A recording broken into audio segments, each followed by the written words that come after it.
Krásny večer, milí golfisti. Dnešný newsletter SKGA bude troška netradičný, a to preto, že bude z vyhlasovania najlepších golfistov za rok 2023. Nachádzame sa práve v Trnave, máme za sebou krásny gala večer, no a vedľa mňa je prezident SKGA Rastio Antala a ten nám povie, že aká bola sezóna 2023, asi teda najlepšia zatiaľ doteraz. Ahojte všetci, no ja si osobne myslím, že po tej olympijskej sezóne toto bola asi najlepšia sezóna, ktorú sme zažili, pretože bolo veľmi veľa dobrých výsledkov, veľmi veľa skvelých výsledkov, veľmi veľa dobrých umiestnení od našich hráčov. A možno konkrétne, keby som začal, tak začnem od konca. Anike Bolčíkovej sa podarilo kvalifikovať na letasku, dostala tam plnú kartu, čo je skvelá správa, pretože to znamená aj po otvorenie dverí na olympiádu, to znamená, budeme sa snažiť ju podporovať a je vonku výzva na podporu a my sme sa rozhodli vlastne prvýkrát v histórii možno golfu a možno aj celého športu na Slovensku robiť tzv. Crowdfundingovú kampaň. To znamená, tým, že vlastne Anika sa kvalifikovala veľmi neskoro vlastne na tú letasku, tak sme nejako už nepočítali moc v budžetoch s tým, že tam bude a nevieme jej pokryť vlastne celý turnajový kalendár a preto apelujeme aj na vás, na golfistov, pomôžte. Je na Doniu vlastne výzva, kde sa dá Anike poslať nejaké peniaze. Každé euro je dobré a budeme sa snažiť takýmto spôsobom a samozrejme ale aj od iných organizácií ako Slovenský olympijský športový výbor, Národné športové centrum a iných získať proste dostatok financií na to, aby tú sezónu mohla absolvovať, aby si tú šancu vlastne na tú olympiádu mohla urobiť.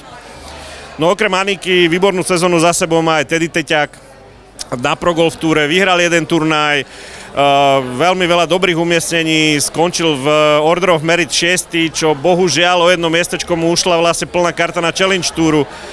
Verím tomu, že sa na nejaké turnaje v Challenge Toure dostane, že bude hrať aj nejaké turnaje Pro Golf Toure a urobí ešte lepšiu sezónu, ako urobil minulý rok.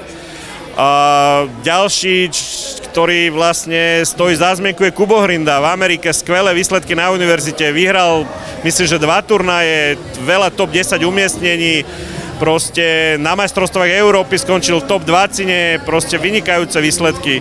No a v neposlednom rade musím spomenúť aj našich mladých do 16 rokov, ktorí na European Young Masters v Sedine skončili na 12. mieste, čo je historicky najlepšie umiestnenie asi. A musím takisto spomenúť aj Lauru Pošovú, individuálne top 10, skvelý výsledok. No znie to naozaj vynikajúco, bodaj by aj tá nasledujúca sezóna bola takáto úspešná, alebo ešte aj úspešnejšia. Aké ciele a vízie si dáva SKGA do nasledujúcej sezóny? Tak ja by som bol samozrejme najradšej, keby sa aj Rorymu aj Anike podarilo dostať na olympiádu. Musím povedať, že Rory mal vlastne minulý rok v lete po 25 rokoch na PGA Toure už cítil takú aj psychickú, aj fyzickú únavu, tak potreboval si trošku oddychnúť od toho golfu, ale rozprával som sa s ním a slúbil mi teda, že do konca júna, kedy končí kvalifikácia na olympiádu, skúsi zahrať aspoň 6-7 turnajov a skúsi tú miestenku uhrať. No a uvidíme, ako sa bude dariť Anike. Sice Anika, to je taký, jak sa hovorí, že long shot na tú olympiádu, ale ja verím tomu, že na tých turnajoch letasky sa jej bude dariť dobre a tie dvierka si bude čím ďalej tým viac pootvárať a nakoniec sa jej to podarí. Aké novinky chystá SKGA do nasledujúcej sezóny? Aké turnaje a túry nás budú čakať?